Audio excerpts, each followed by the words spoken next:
ஹல்லேலூயா. கர்த்தருடைய பரிசுத்த நாமத்திற்கு மகிமை உண்டாவதாக. இன்றைக்கும் இயேசப்பா நமக்கு கொடுக்கிறதான நல்ல வார்த்தை நீதிமொழிகள் 13வது அதிகாரம் 2வது வசனம். மனுஷன் தன் வாயின் பலனால் நன்மையை புசிப்பான், துரோகிகளின் ஆத்துமாவோ கொடுமையை புசிக்கும். ஆமேன். வாயின் பலனால் நன்மையை புசிப்பான். இன்னைக்கு நம்ம அது என்ன வாயின் பலன்? நம்ம கைகளினால ஒரு வேலை செய்தால், கைகளின் பலத்தினால் நாம் ஒரு நல்ல காரியத்தை செய்தால் நம்ம என்ன செய்யலாம்? நன்மையை புசிக்கலாம். அது என்ன வாயின் பலன்? வாயின் பலனால கூட நாம் நன்மையை புசிக்க முடியுமா?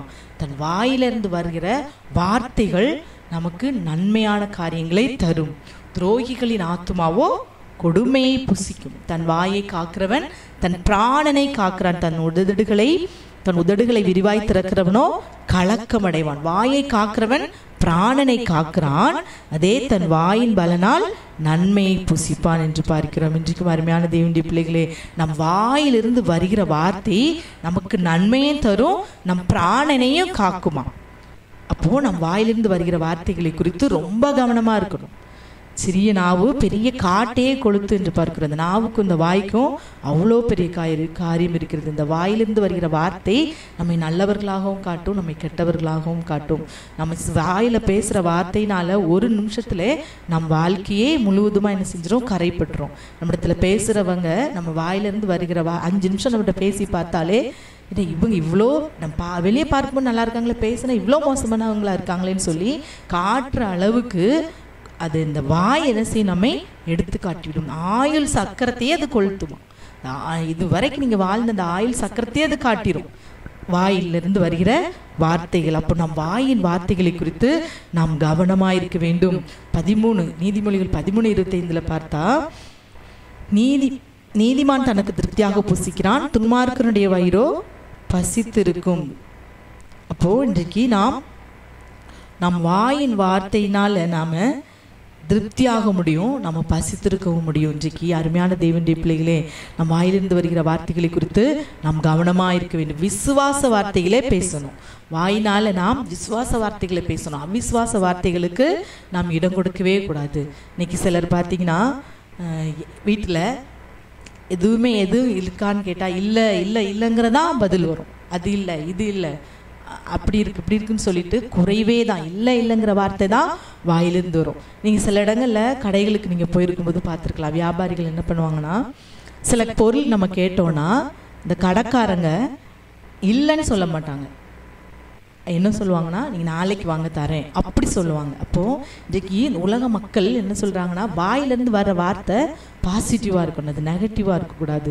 அப்போ நாம் அந்த அப்படிப்பட்ட வார்த்தைகளை நாம் பேசணும். உதாரணத்துக்கு நம்ம பிள்ளைகளை படித்தா நீ நல்லா இருப்ப அப்படின்னு சொல்லணும். அப்படி இல்லாமல் நீ படிக்கலனா நீ அப்படி ஆயிடுவ, இப்படி ஆயிடுவ, நாசமாக போயிடுவ அப்படி சொல்லக்கூடாது. படித்தா நீ நல்லா இருப்ப அப்படிங்கும்போது அது ஒரு பாசிட்டிவாக இருக்கும். அப்போ இன்றைக்கு நாம் வாயில் நம் வருகிற வார்த்தைகள் அது நன்மை புசிக்கும்படியான வார்த்தைகளை நாம் பேச வேண்டும். வாயின் வார்த்தைகளுக்கு நாம் காவல் வைக்க வேண்டுமாம். சங்கீதம் 141 நாம் வாசிப்போம் என்றால், சங்கீதம் 141:3 கர்த்தாவே என் வாய்க்கு காவல் வையும், என் உதடுகளின் வாசலை காத்துக்கொள்ளும். இன்றைக்கு அநேகருக்கு இப்போ இருக்கிற பிரச்சனை, பாடு, போராட்டம், மற்றவங்க கூட பேசாமல் ஒரு தனிமை, குடும்பத்தில் சண்டை, குடும்பத்தில் ஒதுக்கி வைத்த நிலைமை, இதெல்லாம் எதால் வந்திருக்கு? வாயில் உள்ள வார்த்தையினால தான். உங்கள் வாயை வச்சுட்டு சும்மா இருக்காமல் எதையாவது பேசுறதுனால இன்றைக்கு நிறைய பேரை பிடிக்காம அப்படியே ஒதுங்கியிருக்காங்க. இவங்க இப்படி பேசிட்டாங்க அப்படின்னு சொல்லி தூரம் போயிடுவாங்க இன்றைக்கி. அப்போ வாயின் வார்த்தைகள் இன்னைக்கு அநேகரை நம்மை விட்டு பிரிக்கிறதாகவும் இருக்கிறது. அப்போ நம்ம வாயின் வார்த்தைகளை குறித்து ரொம்ப ஜாக்கிரதையாக இருக்க வேண்டும். இன்னைக்கு ஒருவேளை நீங்கள் தனித்தவர்களாக இருக்கலாம். இதுக்கும் ஒரு காரணம் உங்கள் வாயில் உள்ள வார்த்தைகள் தான். அப்போ இன்னைக்கு நிறைய பேர் பார்த்தீங்கன்னா வாயை வச்சுட்டு சும்மா இருக்காமல் சலச்சலன்னு என்ன செய்வாங்க? பேசிக்கிட்டே இருப்பாங்க. மழை எப்படி பெய்யும், கடன்னு பெய்யும் பாருங்க, சலன்னு அதே மாதிரி பேசிக்கிட்டே இருப்பாங்க. அந்த வாயை மூடவே முடியாது. சொல்லுவாங்களே, மழை பெஞ்சு ஓஞ்ச மாதிரி இருக்கு அப்படிம்பாங்க சிலர் பேச்சு. அப்போ இன்றைக்கி நம் வாயின் வார்த்தைகள் எப்படிப்பட்டதாக இருக்கிறது? வாயின் பலனால் நன்மை புசிப்பான் என்று பார்க்கிறோம். அப்போ நம் வாயின் பலனால் நம் நன்மையை புசித்து கொண்டு இருக்கிறோமா, இல்லை இப்போ நாம் புசிக்கவே முடியாதபடி ஒரு வறுமையும் தரித்திரமும் இன்றைக்கு குறைவும் காணப்படுகிறதா? இதற்கெல்லாம் காரணம் வாய். அப்போ வாயின் வார்த்தை, இந்த வாயின் வார்த்தைகளை குறித்து ரொம்ப கவனமாக இருக்கணும். பிராணனை காக்கிறானா, வாயை காக்கிறவன் பிராணனை காக்கிறான் என்று பார்க்கிறோம். அப்போ இன்றைக்கு நாம் இந்த நாளில் என் வாயை நான் காக்க நீர் கிருபை செய்யுங்க. நன்மை நான் புசிக்க வேண்டும் என்றால், நன்மை நீங்கள் புசிக்க வேண்டும் என்றால் உங்கள் வாய்க்கு என்ன செய்யணும்? பூட்டு போடணும். அமைதியாக இருந்துருங்க, எதுவும் குறித்து பேசாதீங்க. மற்றவங்க எதுவும் சொல்லிட்டு போட்டோம், அதுக்கு நான் தான் கரெக்டுன்னு சொல்லி நீங்கள் பேசாதீங்க. சிலரை பார்த்தீங்கன்னா அவங்க சொல்கிறது தான் கரெக்டுங்கிறதுக்கு எப்படியாவது சுற்றி வளைச்சி கொண்டு வருவாங்க. அப்படி இல்லை, நான் தான் நீதிமான் அப்படிங்கிறத நீங்கள் போட்டு காட்டணும்னு அவசியமே இல்லை. எல்லாவற்றையும் பார்த்துட்டு இருக்கிற கர்த்தர் உண்டு. அவர் எல்லாவற்றையும் பார்த்துட்டே இருக்கிறார்.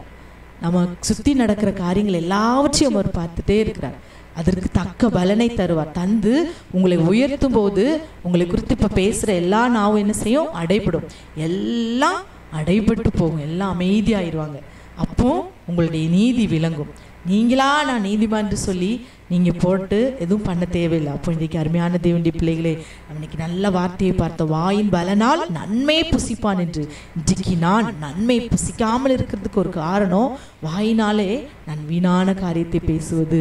ஒருவேளை அப்படி இருக்குமானால் இன்னைக்கு வாய்க்கு காவல் வைக்கும்படி கர்த்தருடைய சமூகத்தில், அப்பா என் வாய்க்கு நான் பூட்டு வைக்கணும்.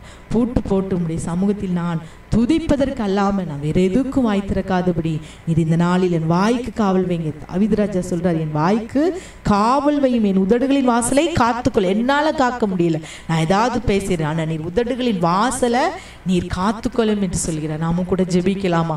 அப்பா நாங்களுமே நன்றியோடு ஸ்தோத்தரிக்கிறோம். அப்பா வாயின் பலனால் நன்மையை புசிப்பான் என்று பார்க்கிறோம். நாங்களும் அப்பா நாங்கள் பசித்திருக்காதபடி நாங்கள் புசித்திருக்க எங்கள் வாயின் பலனை அப்பா நீர் இந்த நாளில் எங்கள் வாயிலிருந்து நன்மையான வார்த்தைகள் வர, அப்பா அநேகரை தேற்றுகிற வார்த்தைகள் வர, இன்பமான வார்த்தைகளை நாங்கள் பேச இந்த நாளில் நீர் கிருபை செய்யுங்க. அப்பா இயேசுவே, நீதிமானுடைய வாய் அநேகரை போஷிக்கும். அந்த வாயிலிருந்து இன்பமான வார்த்தைகள் வரும் என்று பார்க்கிறோம். எங்கள் வாயிலிருந்தும் அநேகரை தேற்றக்கூடிய வார்த்தைகள், மதுரமான வார்த்தைகள் வெளிப்பட நீர் கிருபை செய்யுங்கப்பா. வாயின் தாறுமாறுகளை எங்களை விட்டு அகற்றுங்க. உதடுகளின் வாசலை நீர் காத்துக்கொள்ளுங்கப்பா. இயேசுவே ஸ்தோத்திரிக்கிறோம். நாங்கள் எந்த இடத்துல எப்படி பேச வேண்டும் என்பதை பேச நீர் அந்த ஞானத்தின் ஆவியினால் இந்த நாளில் ஜெபிக்கிற ஒவ்வொரு பிள்ளைகளையும் நிரப்பும்படியாக ஜெபிக்கிறோம்ப்பா. வாயின் பலனால் நன்மையை புசிக்க நீர் கிருபை செய்யுங்க. அப்பா ஸ்தோத்திரிக்கிறோம். ஜெபிக்கிற ஒவ்வொருடைய கரத்தில் ஒப்பு கொடுக்கிறோம். சகல துதிகான மகிமை உமக்கே செலுத்துகிறோம். இயேசுவின் நாமத்தில் ஜெபிக்கிறோம் நல்ல பிதாவே. ஆமேன், ஆமேன்.